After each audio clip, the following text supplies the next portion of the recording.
is the following the graph of some function, some f of x? So we're setting y equals f of x, and if we graph that, is this the sort of thing we might expect?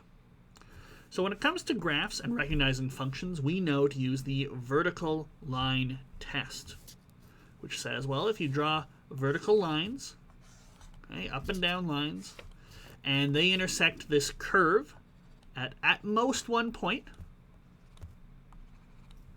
then you are looking at a function. Now, as you get accustomed to using the vertical line test, you will visually zoom in and narrow it down to places that might seem a little suspicious.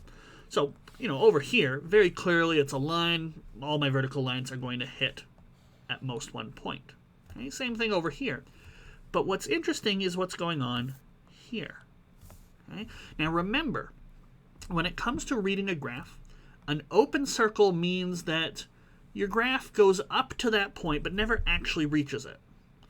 And a filled-in circle means that, yes, the function actually has this value, okay, at this point. Or yes, the graph actually reaches this point, not gets as close as possible, but doesn't actually make it.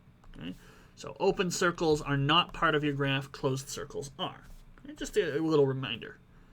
So if I draw a vertical line here, okay, yes, we hit the graph down here, but this was an open circle, so we don't actually hit the graph. It's a very subtle point. You run into this a lot with piecewise defined functions, but we still have hit only one point with this vertical line.